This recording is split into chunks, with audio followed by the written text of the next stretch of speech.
आज 16 जून 2026 और आज की पहली बड़ी खबर जयपुर से, जहां एक प्रदर्शन के बीच कॉकरोच जनता पार्टी के संस्थापक अभिजीत दीपके को भीड़ में किसी ने थप्पड़ जड़ दिया।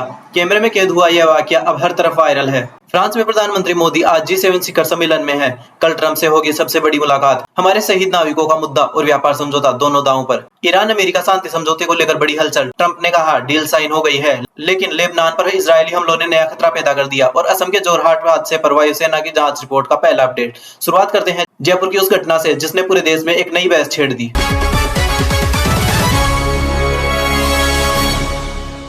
जयपुर में सोमवार को जो हुआ उसने पूरे देश का ध्यान खींच लिया। कॉकरोच जनता पार्टी यानी सीजेपी के संस्थापक अभिजीत दीपके अपने समर्थकों के कंधों पर बैठकर मंच की तरफ बढ़ रहे थे।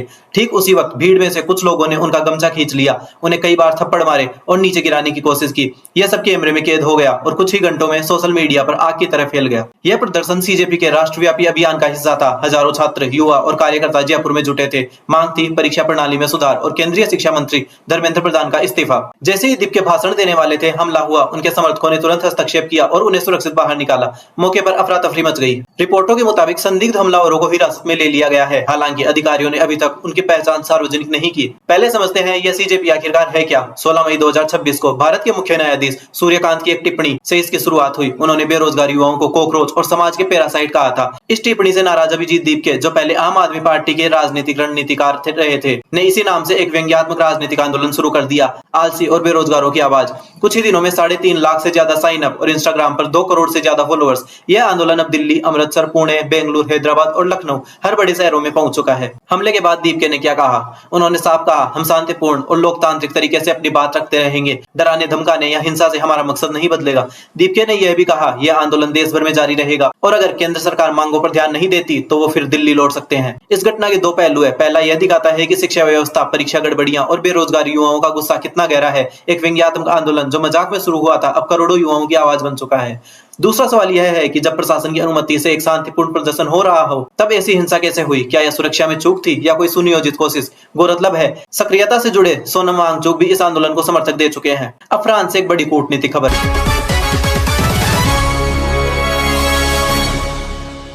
प्रधानमंत्री नरेंद्र मोदी ने आज फ्रांस के एवियो-ले-बेन पहुंचे। 52वें G7 शिखर सम्मेलन में हिस्सा लेने के लिए। यह सम्मेलन 15 से 17 जून तक चलेगा।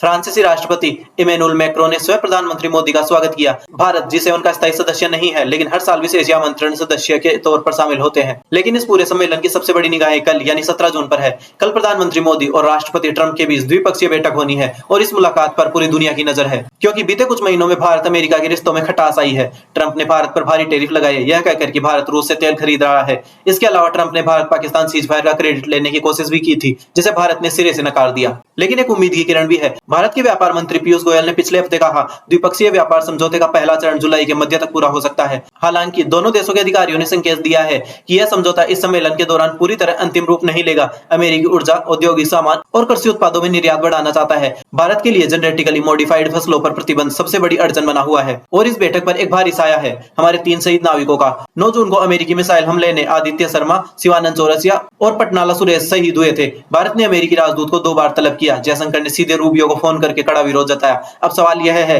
क्या मोदी इस मुद्दे को सीधे ट्रंप के सामने रखेंगे या कूटनीति की भाषा में बात बनेगी? विश्लेषकों का कहना है यह बैठक सिर्फ व्यापार नहीं बल्कि भारत की गरिमा की भी परीक्षा होगी। इस मुलाकात का एक और बड़ा पहलू ईरान युद्ध। भारत के लिए यह मुद्दा सीधे जुड़ा है। तेल की कीमतें, हॉर्मुज स्ट्रेट की सुरक्षा और मध्य पूर्व में फंसे लाखों भारतीय। मोदी इस मुद्दे पर अपनी बात रखेंगे ताकि भारत के हितों की रक्षा हो सके। अब उस बड़ी खबर की ताजा अपडेट जिसकी हर भारतीय परिवार इंतजार कर रहा है।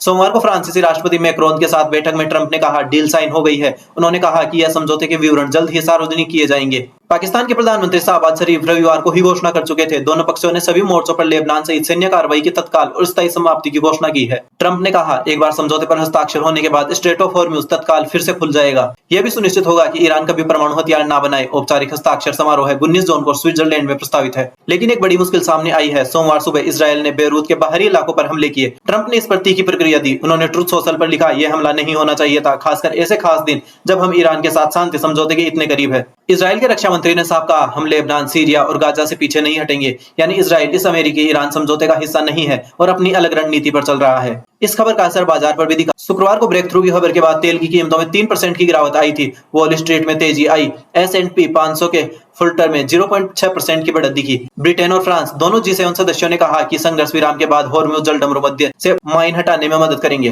भारत के लिए यह खबर उम्मीद और सावधानी दोनों लेकर आई है। अगर 19 जून को सच में हस्ताक्षर हो जाते हैं तो तेल सस्ता होगा, LPG की कीमतें घटेंगी और मध्य पूर्व में फंसे करोड़ों भारतीयों की वापसी आसान होगी। लेकिन इजराइल का रुख एक बड़ा खतरा बना हुआ है। जब तक इजराइल इस समझौते में शामिल नहीं होता, पूरी शांति की गारंटी नहीं दी जा सकती।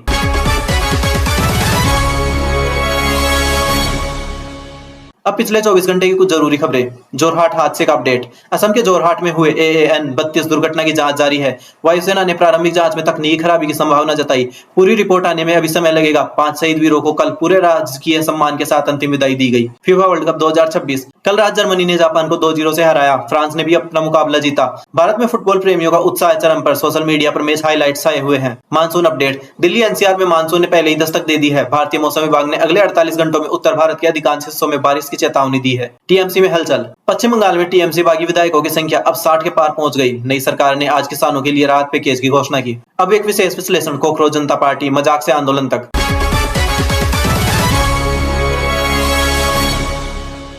जयपुर की घटना के बाद एक बड़ा सवाल उठता है, क्या कोकरोच जनता पार्टी सिर्फ सोशल मीडिया का एक ट्रेंड है या यह सच में एक राजनीतिक ताकत बनने जा रही है? एक महीने से भी कम समय में 3.5 lakh sign up, 2 crore followers और देश के 7 बड़े शहरों में प्रदर्शन, ये आंकड़े किसी मजाक के नहीं लगते। इसकी सबसे बड़ी ताकत सरलता, एक नाम, एक नारा और एक भावना जिसे लाखों बेरोजगार युवा अपना मानते हैं। लेकिन चुनाव आयोग में अभी यह पंजीकृत राजनीतिक दल नहीं है, यानी यह अभी एक मूवमेंट है, पार्टी नहीं। आज की घटना चाहे जिसने भी की हो, इस आंदोलन को ज्यादा सुर्खियां में ले आई है। आज की खबरें बताती हैं देश में युवाओं का गुस्सा सड़कों पर है और दुनिया में कूटनीति अपने सबसे नाजुक दौर में है।